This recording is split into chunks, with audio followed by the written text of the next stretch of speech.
Bueno, ¿cómo están? Buenas tardes. Soy Fernando Vélez, director del Máster de Liderazgo y Transformación Cultural de Buró.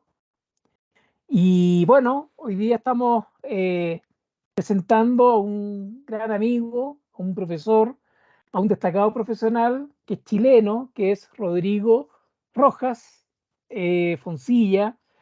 Y Rodrigo, íbamos a conversar con él porque en realidad queremos saber más sobre temas que son relevantes para el proceso formativo que estamos viviendo, que es la felicidad y el bienestar. Te cuento que Rodrigo es un psicólogo de la Universidad Católica de Chile, es un coach ontológico de Newfield Network, también tiene un máster, bueno, y tiene una serie de aprendizajes que van centrados en lo que es el desarrollo de la persona, el desarrollo del ser dentro del mundo del trabajo. Rodrigo hace unos meses lanzó un libro que se llama Felicidad Organizacional, que ya le ha ido tan bien a este libro que viene la segunda edición. Así que, Rodrigo, ¿cómo estás? Tú estás en Hola Chile, Fernando, yo estoy en Colombia. ¿Cómo va todo? hola Fernando, ¿cómo estás? Muy bien, pues aquí estamos, muy contentos y agradecidos por la invitación que me hace a tener un espacio para conversar con todas las personas y los estudiantes de, este, de esta formación que estás liderando. Bueno, Rodrigo, mira, a ver, yo estaba pensando por dónde partimos, por dónde iniciamos la conversación. Pero en realidad yo creo que el tema es bastante, yo diría, bastante amplio. Ahora, a mí me gustaría primero preguntarte cómo está el mundo de la felicidad organizacional en el mundo del trabajo. ¿Cómo lo evalúas el escenario actual en el que estamos funcionando a diario dentro del campo empresarial? Mira, yo diría que hay dos grandes corrientes en el mundo de la felicidad o el bienestar. Entendamos que los conceptos felicidad y bienestar no son sinónimos, pero para esta conversación hagamos como si lo fueran, ¿ya? Yo diría que está la corriente y la vertiente más del hacer actividades que las empresas contratan o van a buscar iniciativas donde le traen a sus trabajadores y trabajadoras acciones puntuales y concretas que mejoran el nivel de bienestar de las personas, que mejoran la alegría de las personas, que mejoran la felicidad de las personas en esa organización. Y otra corriente y otra vertiente que es la que yo adscribo, que es la que tiene que ver con una mirada más centrada en los procesos de gestión de personas como palancas que permiten mejorar finalmente la experiencia que tiene el trabajador en la organización, a lo que yo le llamo este concepto de felicidad organizacional. Entonces, creo que por un lado están las empresas que contratan eventos y acciones y buscan que la gente esté feliz y tienen 20 talleres de no sé qué cosa y tienen actividades extraprogramáticas y hacen cuantas actividades pueden tener con las personas de su empresa, buscando este bienestar y esta sensación de que la empresa se preocupa y me cuida en estas acciones muy puntuales y muy concretas, pero que finalmente son de muy corto plazo. ¿Ah? Tú no puedes reemplazar una mala relación de una jefatura, un líder de un equipo con todo ese equipo a través de dos, tres beneficios, dos, tres actividades que tú le entregas a los trabajadores. La gente va a ir, va a estar contenta en ese espacio, en ese minuto, pero después va a volver a un día a día donde van a tener un líder, por ejemplo, que no tiene un buen trato con ellos, que les exige de sobremanera, que no les da el sentido y el propósito de para qué están trabajando, etcétera. Entonces, creo que esas dos vertientes están apareciendo mucho más claras y mucho más nítidas para las organizaciones. Y lo otro, en esta segunda vertiente de ir a buscar los procesos, el sentido, el propósito de la organización, creo que estamos algunos, y también tú estás en esta línea, que andamos buscando generar espacios de reflexión distintos a las organizaciones que permitan realmente entender eh, para qué es beneficioso que una organización se preocupe y gestione procesos que permitan tener una mejor experiencia del trabajador en esa empresa, que finalmente tiene que ver con bienestar, con compromiso, con vínculo, con la marca empleadora y obviamente con todos los resultados que ya sabemos desde la ciencia de la psicología que trae tener personas vinculadas en la organización. Oye, pero hay algo que a mí siempre me ha llamado la atención y yo te lo he dicho varias veces, que es, ¿por qué nos cuesta tanto? ¿Por qué le tenemos tanto miedo a la palabra felicidad? ¿Por qué nos cuesta tanto generar bienestar? ¿Por qué nos cuesta tanto cuidar? si es algo que cae casi en el sentido común, que es poder vivir en forma expansiva, desarrollarnos, crecer, tener una vida significativa que valga la pena desde lo laboral. Pero ¿por qué cuesta tanto? ¿Por qué esto pareciera a veces que fuese una cruzada? ¿Cuál es como el autosabotaje que nos hacemos nosotros, Rodrigo, para que esto sea tan complejo y a veces lento a nivel de transformación cultural? Bueno, tú lo dijiste, es un proceso de transformación cultural. Yo creo que hemos sido todos aprendices de espacios laborales donde se nos ha invitado a dar todo lo mejor de nosotros en una relación transaccional con nuestro empleador. Y donde el empleador se siente y cree que su rol principal es entregar una buena retribución económica a los trabajadores por el trabajo que realizan. Y yo te diría que cuando tú vas a ver ciertos espacios en la vida, te das cuenta que no todo es dinero en la vida. Entonces, cuando tú logras establecer y educar a los que lideran las organizaciones, paréntesis, las transformaciones culturales, a mi juicio, parten desde la estructura superior de la organización, ¿ya? Yo creo que si los directivos de una organización no entienden y comprenden que la única forma de ser sostenible en el tiempo y ser un aporte al medio en el cual las organizaciones participan, no hay ninguna posibilidad de que la marca, el propósito de la organización, lo que la organización le ofrece al mercado, sea realmente digno de ser comprado o ser apetecido por las personas que van a buscarlo. Hecho ese, Perdona, ya, solo dale, para dale. terminar la idea, yo creo que nos hemos acostumbrado a entender y comprender que el trabajo, creo que eso está cambiando un poco, pero no hemos acostumbrado a entender y comprender que el trabajo sigue siendo una parte aislada de mi vida, ¿ah? Yo soy Rodrigo Rojas persona y soy otro Rodrigo Rojas trabajo.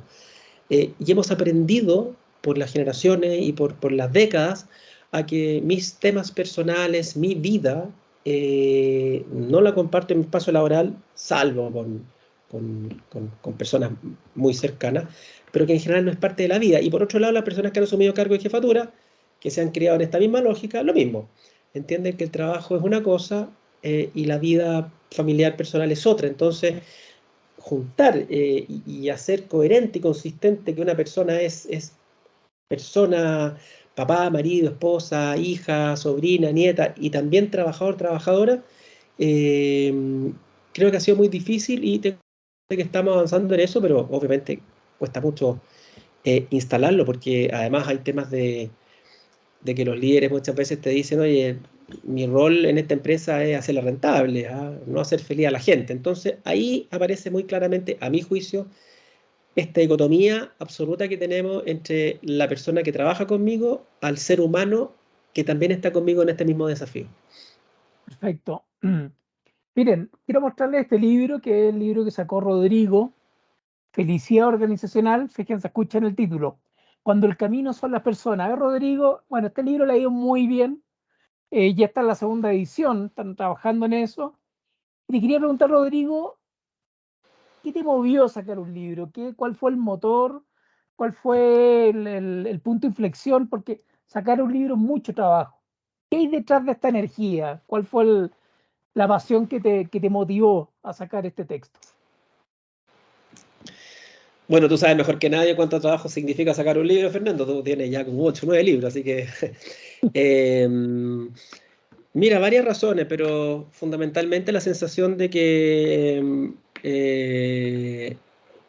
creo que tengo bastante experiencia laboral, me ha tocado pasar por empresas de distintos rubros, he trabajado quizás en casi todos los rubros que hay hoy día, y me ha tocado de todo, me han tocado momentos maravillosos, me han tocado momentos muy complejos, y yo siempre he visto que las empresas demuestran finalmente cómo es su mirada esencial de las personas en los momentos duros, en los momentos complejos. Y he tenido la fortuna de trabajar en empresas que frente a momentos complejos han tenido una mirada compasiva de las personas que trabajan en la organización. Y cuando hablo compasiva no hablo de esto de pobre de la otra persona, hablo de entender, comprender, hacerse cargo responsablemente de lo que les pasa a los otros desde tu posición, obviamente.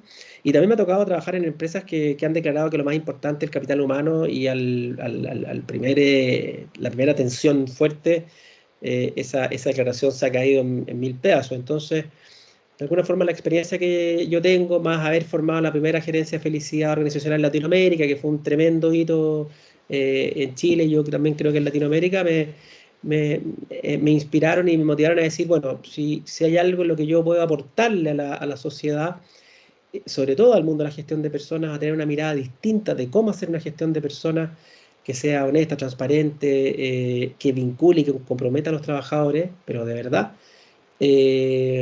hagámoslo. ¿Ah? Creo que eso fue lo que me inspira ahora a trabajar en la segunda edición.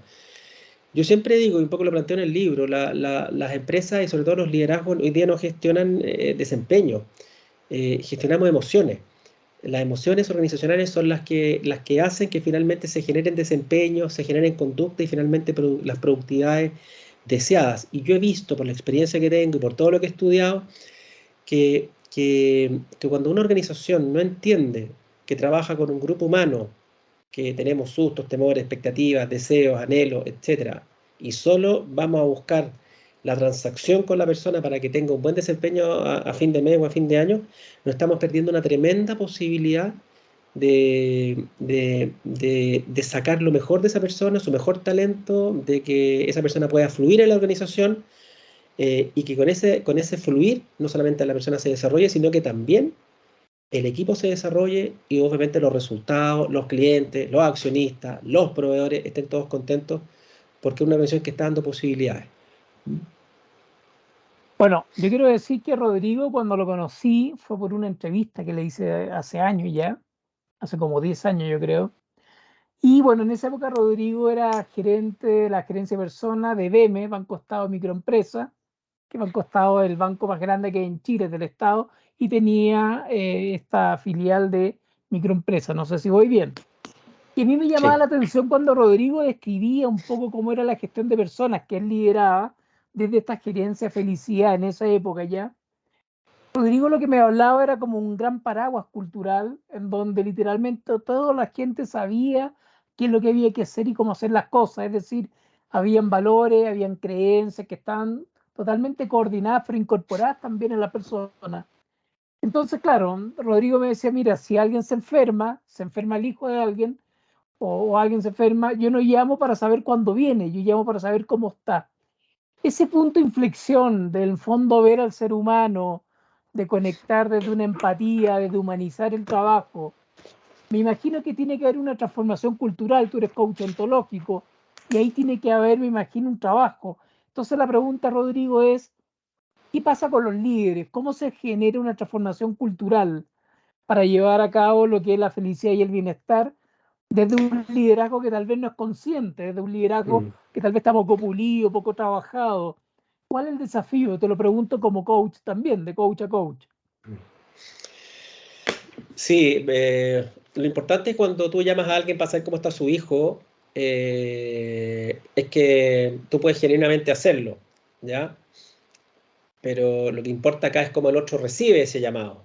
Uno puede decir, no, Fernando me llamó para saber cómo está mi hijo, pero en realidad lo que él está buscando es eh, que yo le diga, jefe, vuelvo la próxima semana a trabajar sí o sí, ¿ya? Entonces, eso es lo que importa. Mira, yo creo que y yéndonos al mundo del coaching ontológico, yo creo que las declaraciones efectivamente construyen realidad. Y cuando tú declaras algo, nosotros declaramos que queríamos trabajar y transformar esta organización en la mejor organización para trabajar en el mundo. Fue esa la gran declaración.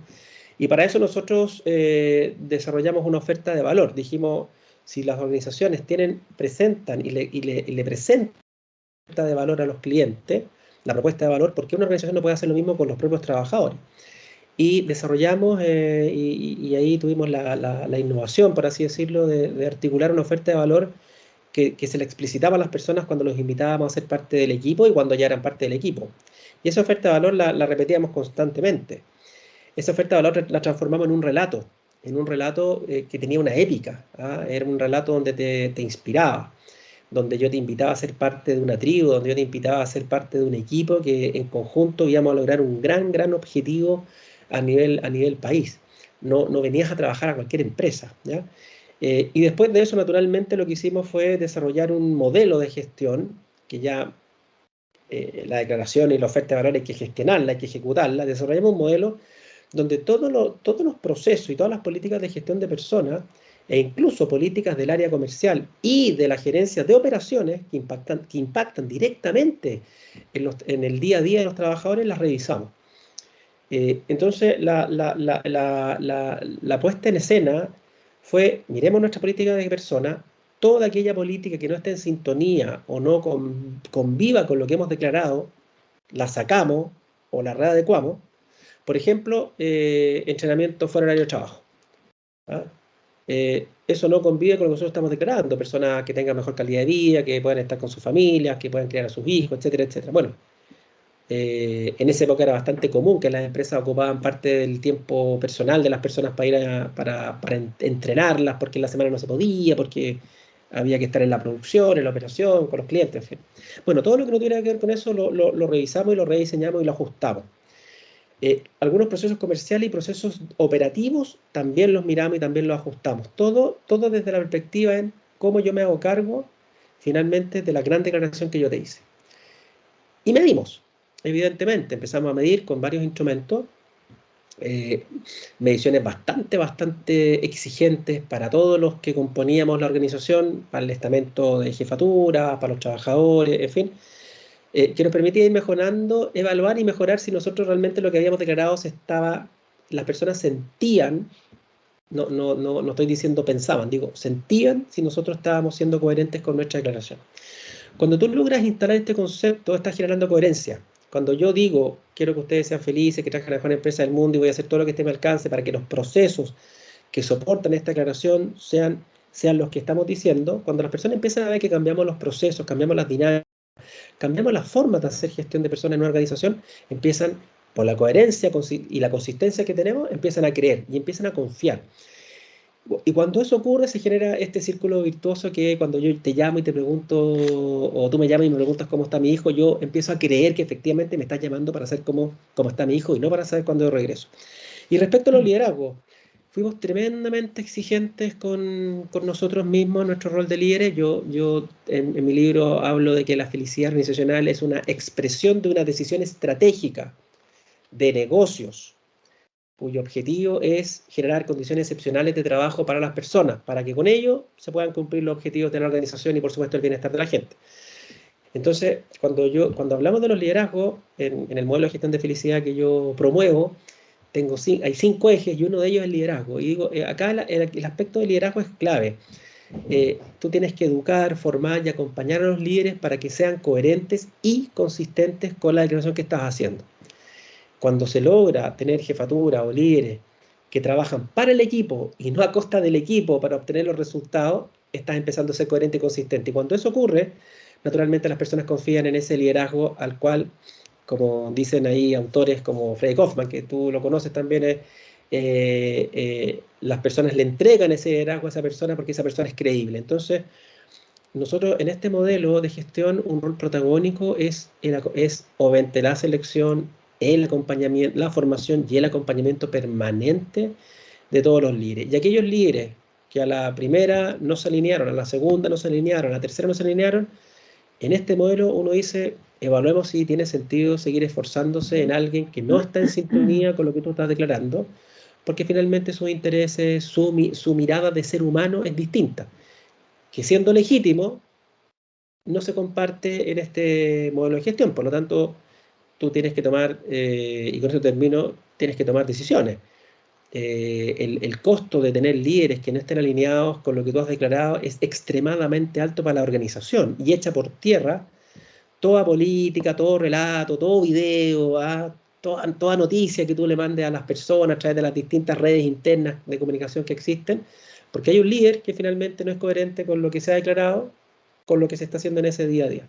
Por lo tanto, en este formato y en esta estrategia de negocios, desde el prisma de la gestión de personas, hay que tomar decisiones y a veces decisiones duras.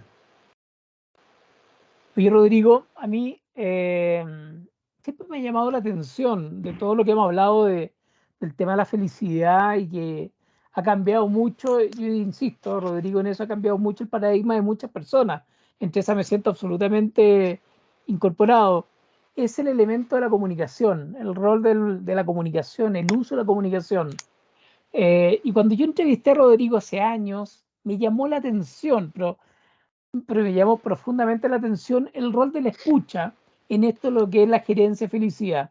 Entonces Rodrigo en esa época decía, bueno, nosotros tenemos, no sé, eran 2 estudios de clima al año, creo, no sé si me equivoco o más.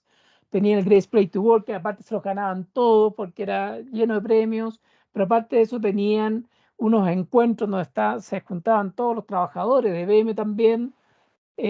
Aparte tenían esto de las puertas abiertas, del cafecito en terreno y de pasar mucho en terreno. Entonces, y Rodrigo decía, mira, cuando yo tengo la escucha activa, pero súper, súper activa, obviamente que sé cuáles son los problemas, sé cuáles son las necesidades. Entonces la pregunta, Rodrigo, es, bueno, ¿y cómo se hace para estar predispuesta a esa escucha activa? ¿Cómo se hace para alinear a todos, a los líderes, a la jefatura? En el fondo, ¿cómo se transforma, yo diría, esta dinámica clásica comunicativa, que es bajar información y que el resto escuche y nada más, a meterse en este flujo del ir y venir, del hablar y el escuchar? ¿Cómo se hace eso? Porque es una transformación cultural también. Sí, claro. Claro que tiene implicancia relevante en transformar la forma de hacer empresa y transformar la cultura. A ver, yo te diría que, bueno, dentro de los pilares del modelo de gestión de felicidad que yo promuevo está la contribución responsable de los trabajadores, entendida como un espacio que en la organización te entrega formalmente a ti como trabajador o trabajadora para que tú puedas, en forma seria, responsable, madura, dar opinión y sugerencia o hacer reclamos respecto a la gestión en materia de personas que tiene la organización. Cuando hablo de materia de personas no estoy hablando de la gerencia de personas, la gerencia de felicidad, estoy hablando de cómo la organización gestiona estratégicamente el mundo de la gestión de personas, para decirlo en simple. Y uno de los primeros factores claves ahí es cómo tú educas, vuelvo a hablar a los líderes, a los líderes hay que educarlos, hay que formarlos. Hay que hacerle entender que su posición es gestionar espacios emocionales de los equipos de trabajo, más que desempeño. Cuando tú contratas a alguien, más o menos sabes lo que la persona es capaz y obviamente con el entrenamiento y la formación te ayuda a mejorar sus capacidades y habilidades técnicas. Pero realmente el rol del líder es asegurar que el espacio emocional en el cual la persona está trabajando sea el más óptimo para que se despliegue el talento del que yo te hablaba y pueda fluir en forma natural. Por lo tanto, un tema relevante acá es formar a los líderes a aprender a ver, lo voy a decir de una forma, aprender a ser un poco más humildes, ¿ah? Esto que decimos en Chile, que no me las sé todas, y que escuchándote puedo aprender algo más. Ahora, formar en eso es un tremendo acto de humildad organizacional y también de cada una de las personas que tienen el ejercicio del rol de liderazgo. Y aquí estamos matando varios paradigmas, que el líder las sabe todas, que el líder es la persona que sabe el camino a seguir, etcétera. Y nosotros trabajamos mucho con los líderes en distintos formatos para que entendieran racionalmente y comprendieran emocionalmente que si bien tenían niveles probablemente de conocimiento y expertise mayor que su equipo, no necesariamente eran los que sabían todo lo que había que hacer y que ahí estaba el equipo disponible para ayudarlos y acompañarse mutuamente a que sus equipos de trabajo fueran los mejores. Tú mencionaste algunas de las prácticas que nosotros teníamos y todas las prácticas fueron muy bien elaboradas para que fueran y calzaran con esta estrategia. Hay otra práctica que después yo implementé en otras empresas que tiene que ver con las pasantías. Los líderes íbamos a trabajar con los clientes. Yo como líder de un área de soporte, por así decirlo, no necesariamente tengo la relación día a día con los clientes, por lo tanto no sé qué es lo que el cliente piensa, dice, a qué hora llega, cómo llega, cuán apurado llega, etcétera. Cuando tú mandas a las jefaturas, o los líderes en este caso, a hacer pasantías, trabajar un día, 2 días, una semana con los clientes, y un día, 2 días y una semana con los trabajadores que atienden los clientes, empiezas a tomar conciencia de lo importante que es tu rol en facilitar procesos. Yo trabajé hace muchos años atrás en una organización, una empresa productiva, y estuve semanas trabajando en la planta junto con el operario de la máquina X.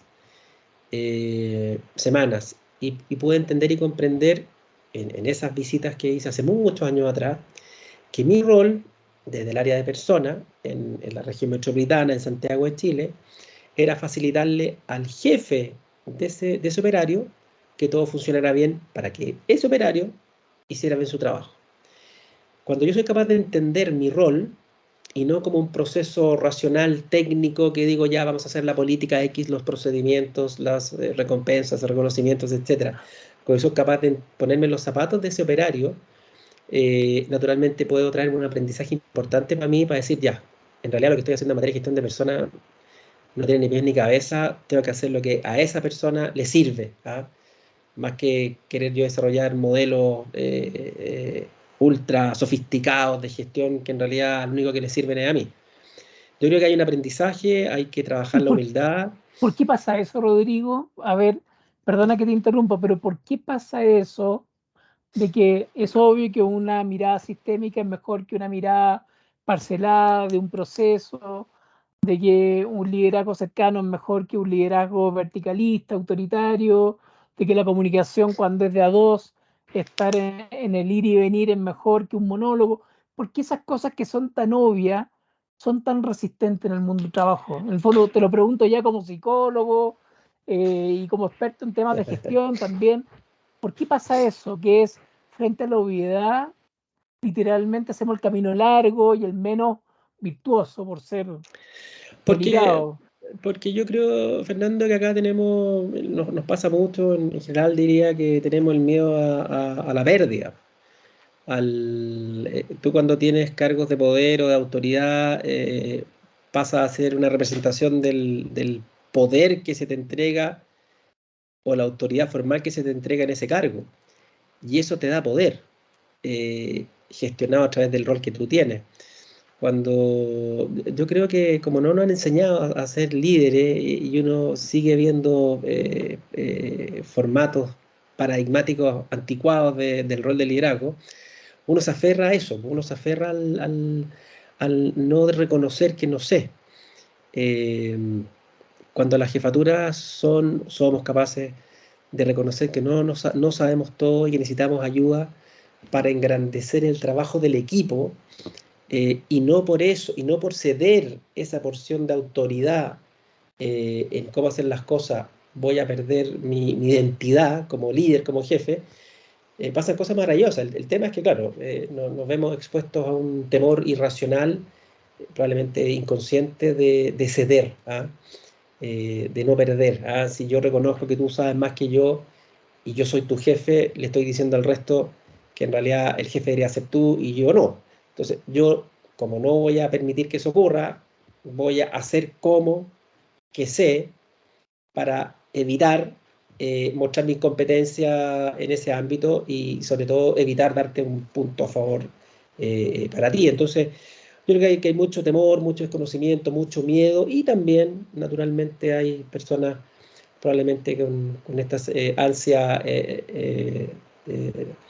poco reflexiva de querer tener poder y ante todo y definitivamente personas que en el largo plazo le hacen muy mal a la empresa, digamos, ¿ah? Porque no dejan florecer a la gente y no dejan que la gente pueda dar su opinión para precisamente mejorar los procesos que permiten que tú trabajes más a gusto en una organización. Entonces creo que es la condición humana nomás, ¿ah? La condición humana. Sí. Oye, y desde ese lugar que es la condición humana, que creo que es un muy buen término, ¿será que para alcanzar una mayor agilidad, una flexibilidad organizacional de la propia cultura, eh, debe ser necesario y un poco urgente también crear pequeñas academias para líderes dentro de las empresas para poder formar y literalmente generar un conocimiento que cruce los diferentes niveles de liderazgo dentro de las empresas? ¿Cómo ves tú ese rol de estas microescuelas o academias internas para instalar el liderazgo desde un 3.0 ya, que es con un nivel de reflexión superior al promedio? Yo creo que siempre va a ser bueno que cada organización pueda desarrollar su propia academia o su propio sistema de inducir e invitar a los líderes a una forma de pensar y reflexionar distinta. Ahora, naturalmente, quien lo haga tiene que tener claro que el formato tradicional de liderazgo que hoy día existe en las empresas o el formato tradicional al que fuimos formados ya no es válido Y ahí hay un quiebre, como dicen los coaches, ahí hay un quiebre donde tú dices, bueno, lo que estábamos haciendo parece que en este nuevo siglo ya no sirve, con todo lo que nos ha pasado, con todo el tema de la pandemia, la renuncia silenciosa, la gran renuncia, etcétera, etcétera, ya no sirve y tenemos que actuar y ejercer un rol de liderazgo desde una mirada distinta. Yo hoy día estoy haciendo coach y mentoría a varios ejecutivos. Ahí las empresas me han pedido que acompañe a algunos ejecutivos que están formando para posiciones más relevantes y claro, del punto de vista técnico del trabajo que ellos hacen, yo me declaro un ignorante. Yo lo que hago es hacer preguntas y probablemente hago preguntas bastante obvias que en el formato donde ellos están no son tan obvias y cuando tú haces una pregunta te das cuenta cómo la gente se ilumina y dice, nunca lo había pensado de esa forma. Y cuando tú logras eso, se abren puertas realmente maravillosas para esa persona, para él, para ella y también para los equipos que potencialmente esa persona va a dirigir después. Entonces, yo creo que una academia pensada en ese sentido, bajo esa lógica, puede ser muy útil. Una academia que va a ser para repetir el formato de liderazgo de las jefaturas antiguas que había, en realidad va a ser repetir mantener una herencia que probablemente hoy día no tiene mucho sentido con todos los cambios y con esta economía líquida de la que se está hablando. Rodrigo, acuerda que hace años cuando te entrevisté y tú me contaste cómo se creó esta gerencia de felicidad, porque les cuento que esta gerencia de felicidad Banco Estado Microempresa, cuando se creó, una cosa es que se pensó el proyecto de crear esta gerencia de felicidad, pero pasaron años antes que se implementara la primera etapa. Entonces Rodrigo me decía, mira, lo más duro de un proceso como este es la resistencia interna para vender la idea. ¿Cómo es eso? ¿Cómo se construye un primer acercamiento para instalar el concepto de la felicidad como un espacio válido para que la gente se desarrolle en su hacer diario laboral? ¿Y cuáles son las resistencias que pueden surgir? ¿Cuál es el autosabotaje que nos podemos hacer nosotros, los directores de una empresa, para poder frenar una iniciativa como esta?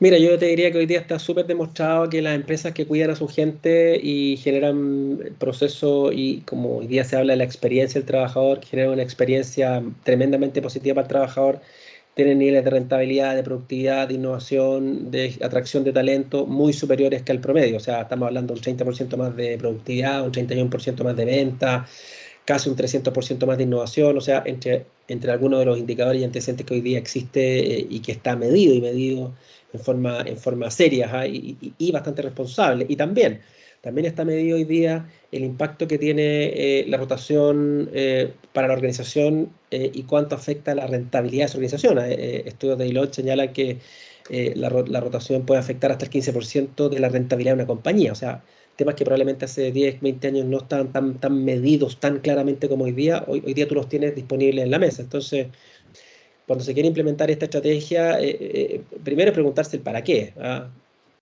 Porque yo puedo hacer lo mismo y ser rentable y productivo con una buena gerencia, gestión de personas, capital humano, felicidad, como quieras llamarla. ¿Por qué nos vamos a ir o para qué nos vamos a ir al concepto de bienestar o de felicidad? Que acá hay una mirada distinta del ser humano, donde pone al ser humano, a la persona al centro de la estrategia, junto con los clientes. No es que compite el trabajador con el cliente, es una cara es una moneda con una cara y un sello, pero una moneda no es moneda si no tiene cara y sello. Entonces, es una mirada distinta de hacerse cargo de generar procesos, y los procesos también hablo del estilo de liderazgo, que permita que las personas puedan realmente desarrollarse y florecer. Cuando tú tienes estos datos, cuando tú presentas un proyecto que tiene resultados concretos y tú dices, trabajando estos conceptos, desarrollando estos procesos, desarrollando esta estrategia y desarrollando una forma de hacer las cosas distintas a través de un modelo, etcétera, etcétera, vamos a llegar a estos resultados. Le estás mostrando la posibilidad a los directores de la empresa de que el área de persona es tremendamente relevante y que puede impactar mucho más de lo que hace hoy día en el negocio. Cualquier ejecutivo razonable al menos te va a escuchar. Y segundo, cuando tú eres capaz de detectar anticipadamente cuáles van a ser nosotros en la consultora donde yo trabajo, que es B-Site Consultores, hablamos de las personas que son los promotores de la cultura y los detractores de la cultura, y entre medio los pasivos. Cuando tú, al implementar esta estrategia, de implementar un sistema que vaya a felicidad, logras comprender y capturar a aquellas personas que son promotores, es decir, personas que entienden, comprenden lo efectivo que pueden ser estas medidas, no solamente para el negocio, sino que también para las propias personas, y eres capaz de detectar a los detractores, es decir, aquellas personas que te van a decir, no, esto es incienso, ¿ah? Esto es incienso, acá lo que importa son los números, lo que importa son los clientes, el resto es música, como a mí me dijeron muchas veces, y logras generar una estrategia de relacionamiento con esas personas, con los promotores y con los detractores. Obviamente es más fácil avanzar en este camino. Y obviamente, lo que yo siempre sugiero, evaluar cuál ha sido el impacto que tiene el área de personas, cuánto ha contribuido al bienestar de los trabajadores y a la rentabilidad de la empresa el área de personas antes de iniciar este proceso. Me explico. Si tú eres un área de personas o de recursos humanos, como quieras llamarla, que solamente se ha dedicado a pagar sueldos, que solamente se ha dedicado a pagar licencias médicas o que solamente ha estado a cargo de revisar los conflictos laborales que hay con los trabajadores en esa compañía, si no tienes indicadores que den cuenta de la gestión que tú haces, si no traes nuevos proyectos al empleador que den cuenta de que ese proyecto es beneficioso para la organización, trabajadores, accionistas, clientes, comunidad, proveedores, en realidad tu camino a llegar a implementar o sugerir una estrategia de esta naturaleza va a ser extremadamente difícil. Por lo tanto, yo siempre digo, usted antes de pensar en un concepto de bienestar o felicidad, mírese, haga su propio diagnóstico de cuán cerca o lejos está de ser un agente y un socio estratégico, como dice nuestro ya famoso Dave Ulrich, porque si usted está muy lejos de ser un socio estratégico, si usted no hace bien su trabajo operativo, si usted realmente no escucha a los trabajadores, no están los cimientos instalados para avanzar en un nivel superior de gestión de personas. No se puede dar lo que no se tiene. No se puede dar lo que no se tiene, exactamente. Claro. Exactamente. Oye, Rodrigo, bueno, a ver, cuéntanos un poco de Beside. Les cuento que Rodrigo es socio director de Beside, una empresa chilena que representa a una organización inglesa con un software en América Latina, para que nos cuente más qué es lo que mide es el campo de la felicidad y por otro lado el campo del compromiso dentro del mundo organizacional, pero conecta con una serie de saberes que son muy potentes como la neurociencia, tiene indicadores también que en tiempo real van dando pautas de cómo las organizaciones están en estos elementos que son centrales hoy día para el desempeño. Entonces, Rodrigo, cuéntanos un poco de Happiness Index, cuéntanos de Beside y de cuál es yo diría, el valor agregado de este instrumento tecnológico que hoy día ustedes están usando para, no solamente para medir, sino que para encauzar y renovar también las culturas de las empresas en América Latina. Cuéntanos un poco. Ok. Bueno, Beside es una consultora que tiene más de 15 años y nosotros tenemos un gran propósito que es ayudar a las empresas a generar culturas prósperas. Entendida la cultura próspera como una cultura que respeta tu individualidad, que eres capaz de ser tú mismo en el trabajo, que tiene un espacio laboral que te acoge, que te acompaña, que te ayuda, que potencia tus habilidades y te desarrolla en ella. Y por supuesto una cultura que es capaz de establecerse desde lo interno para ir a atender la necesidad que tienen los clientes, un poco lo que tú acabas de decir, no se puede dar lo que no se tiene, ¿ya? O sea, para dar eso tú tienes que preparar la cultura y atar todos los cabos sueltos que pueden andar dando vuelta por ahí. Dicho eso, nosotros tenemos tres grandes servicios o áreas de trabajo. Una tiene que ver con apoyar a las empresas en su roadmap estratégico de gestión de personas. Muchas veces la empresa tiene definido su plan estratégico para los próximos 3, 4 años y cuando vas a mirar, bueno, ¿dónde está el área de personas en este plan? No aparece. ¿Ah? Yo he visto miles de balance scorecard, tremenda herramienta de estrategia, de ejecución de la estrategia, donde el ámbito de personas está en 2 líneas y el resto de la estrategia está en un libro de 100 páginas. Entonces, ayudamos a la organización a decir, créannos porque tenemos la experiencia, porque todos los que trabajamos en Beside tenemos experiencia de línea, sabemos que todo lo que usted declaró hacer y lo que usted declaró que es maravilloso y precioso, usted no lo va a conseguir si usted no mira lo que está pasando internamente. Por lo tanto, ayudamos a generar un roadmap estratégico de personas que sea eficiente y muy vinculado con el negocio. Una segunda línea de acción o de servicio que nosotros entregamos es mirar los procesos de gestión de personas. Los procesos son claves. A veces nosotros nos quedamos en hablar de la mirada estratégica y todo estratégico, y dejamos de ver algo que es esencial, que es cuáles son las carreteras por las cuales andan los autos, o los rieles por los cuales andan los trenes.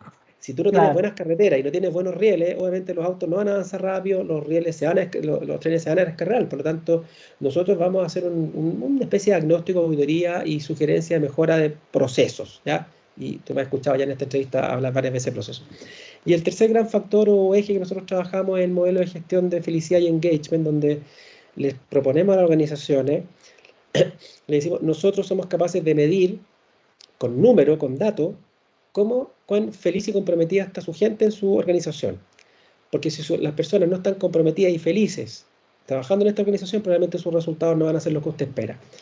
Y acá entra esta herramienta, tenemos un modelo, en fin, pero tenemos una herramienta que somos partners para Latinoamérica de Happiness Index, una plataforma que mide engagement y felicidad, que la gracia de este instrumento es un instrumento que está basado en neurociencia. Por lo tanto, la plataforma, todas las preguntas, que son encuestas, todas las preguntas que nosotros hacemos están, aparte de tener la confiabilidad estadística necesaria, están pensadas desde la neurociencia, y cuando hablo de neurociencia están pensadas desde lo que la persona piensa y siente. Y aquí yo creo que hay un gran valor, esa es mi opinión respecto a este instrumento, porque en general las encuestas de clima, bueno, dicho sea de paso, las encuestas de clima hoy día ya no se están usando, en las encuestas de satisfacción, las encuestas de engagement, en general lo que van a medir es aspectos racionales de cómo yo pienso a mi empleador o cómo yo me relaciono desde mi razón con el empleador, pero que es la punta del iceberg, pero dejan de mirar lo que yo siento respecto a mi empleador.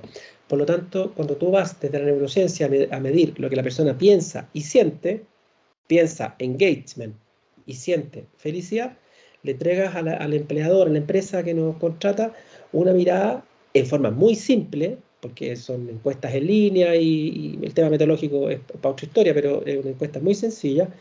Tú le dices al empleador, mire, aquí están sus key drivers. Estos son los 3, 4 elementos esenciales que están afectando la vinculación, la felicidad o el bienestar de las personas en esta organización. Por ende, también están afectando su relación con los clientes, su relación con el medio en el cual usted está inserto. Y ahí incorporaba el concepto del NPS, que tiene que ver con cuán satisfecho estoy yo trabajando en esta empresa. Así como las empresas tienen evaluaciones de NPS, que tiene que ver con los clientes finales, nosotros también tenemos una evaluación, esta herramienta nos entrega una evaluación interna. Entonces, con los key drivers, con el NPS y con otros indicadores que nos arroja esta herramienta, nosotros podemos decirle al gerente de recursos humanos, al gerente general y al directorio, no pierda tiempo en ir a mirar el factor X, el factor, no sé, el factor layout. Vaya a hacer estos 3 factores que son los claves. Si usted hace cosas en estos temas, la gente se va a comprometer más, se va a vincular más y va a estar más contenta, que es lo que a la gente le importa y es lo que más impacta también en el negocio. Entonces, generamos diría yo, un círculo bastante virtuoso en tomar lo que la persona piensa y siente el empleador, para con eso transmitirle al cliente las necesidades que tienen sus trabajadores, que gestionadas permiten que a todos les vaya mejor. Yo creo que la gran fortaleza es esa. Y lo otro es que, claro, es un instrumento en línea que se aplica a través de distintas plataformas, celular, computador, en fin, códigos QR, y que es en línea. Como tiene inteligencia artificial, rápidamente tú como gerente general aplicaste el instrumento hoy día, y hoy día en la tarde empiezas a mirar en línea, obviamente en forma confidencial, los primeros resultados que estás obteniendo. Entonces, es veloz, que es algo que a nosotros nos interesa también. Las decisiones de gestión de personas no pueden ser más lentas que las decisiones de negocio. Tienen que ser igual de rápidas, e incluso tienen que anteceder decisiones de negocio. Bueno, Rodrigo, ¿qué te puedo decir? Súper interesante toda esta forma de mirar lo que es la gestión de personas. Yo te agradezco esta entrevista, te la agradezco como profesional y como profesor también, que tú eres de nuestro máster. Y la última pregunta es, y con esto cierro y ahí cierras tuya porque yo empiezo a aterrizar, el fondo es, ¿por qué siempre se habla tanto de esto de las habilidades blandas, siendo que lo blando al final del día es lo más duro en lo que es la transformación de una cultura, ¿por qué está mirar un poquito en menos, invalidar un poquitito, quitarle piso? ¿Qué es lo que estamos requiriendo aprender para poder entender que todos estos temas, que es la gestión de personas, el diseño de emociones, gestión de emociones, y todos estos elementos que conectan con dimensiones axiológicas, también éticas, organizacionales, tienen tan poca presencia dentro de lo que es el modelo de negocio al final del día? Eso, y con eso vamos cerrando. Mira, súper buena pregunta. Yo hace una semana atrás escribí algo respecto a la materia, la habilidad dura, habilidad blanda. Yo creo que es la esencia humana nomás, y definimos ciertos conceptos y los dejamos como paradigmas estáticos, no los cambiamos, no los cuestionamos. Yo creo que el conocimiento, el dominio técnico es muy importante, y eso tiene que ver con las habilidades duras, o mal llamadas duras. El dominio de lo relacional, de lo empático que tú puedes ser en los equipos de trabajo, creo que es clave, lo mal llamado habilidades blandas. Pero yo, sabes que ya decidí, porque en algún minuto yo también cuestionaba mucho este tema, dije, está tan instalado el tema que no tiene ningún minuto, no tiene sentido seguir en estas discusiones. Ok, habilidades duras, habilidades blandas, y yo agrego dos más. La actitud positiva. O sea, hoy día organizaciones que quieran ser exitosas tienen que saber que la gente que van a contratar sepa de lo que tienen que saber, tienen que tener ciertas características de personalidad en términos de habilidades blandas, relacionales, manejo de conflictos, gestión de emociones, etcétera. Pero también van a tener que tener otras habilidades que son las que yo creo que son las del siglo XXI. La actitud positiva frente a la vida, y que eso no es menor. Hoy día tener una actitud positiva frente a la vida, mirar el vaso medio lleno más que medio vacío, te genera es un gran diferenciador de desempeño organizacional. Y cuarto, capacidad adaptativa.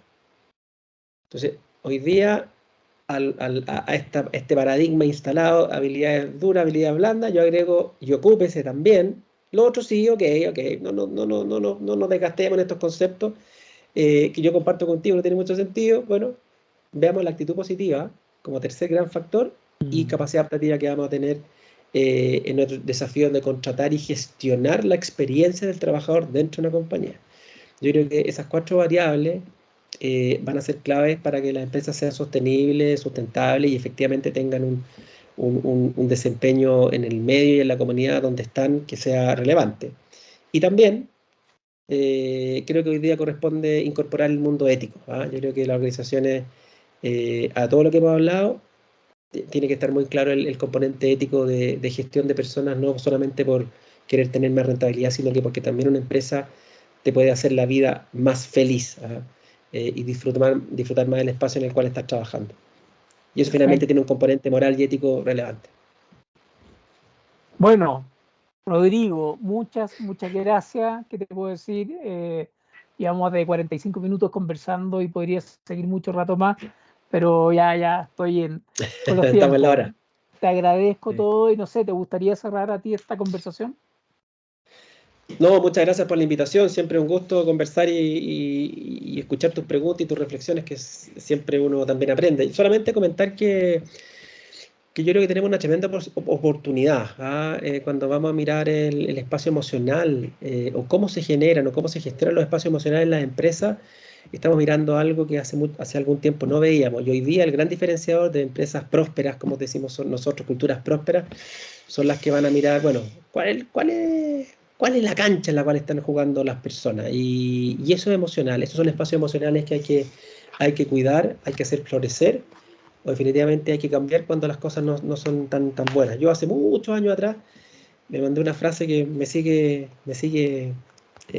persiguiendo, que es: las personas no renunciamos a las malas empresas, renunciamos a los malos jefes. Las malas empresas no existen. Las malas empresas no existen. Esa frase es muy popular, la he usado todo, la he visto en titular en diferentes medios, así que miren, esa frase búsquenla en internet, está Entonces, claro. Yo creo que finalmente eso es, pues, la empresa, las personas finalmente queremos ser tratadas dignamente, con respeto, ser reconocidas, queremos sentirnos valorados. Y yo creo que la gran oportunidad que tienen las empresas es a mirar un poquito más y a prepararse a mirar más este mundo emocional, sin dejar de ser exigentes en el qué, pero siendo más cuidadoso y cariñoso en el cómo. ¿Ah? Y cuando está ese equilibrio exigente en el qué, cuidadoso y respetuoso en el cómo, las cosas fluyen mucho mejor. Yo creo que tenemos una tremenda oportunidad que hay que seguir instalándola en equipos directivos y en todos los trabajadores y trabajadoras en general. Perfecto. Bueno, Rodrigo, muchas gracias. Fue una grata conversación y bueno, nos seguiremos viendo nosotros en próximas entrevistas con nuevos expertos de América Latina en temas yo diría no solamente problemáticas organizacionales, sino que de grandes desafíos organizacionales que son los que hoy día tenemos que empezar a llevar a cabo. Así que, Rodrigo, muchas gracias y bueno, nos estaremos viendo en otro capítulo. Chao, Muchas chao, que estés gracias a muy bien. ti, Fernando. Encantado. Gracias. Que estés muy bien.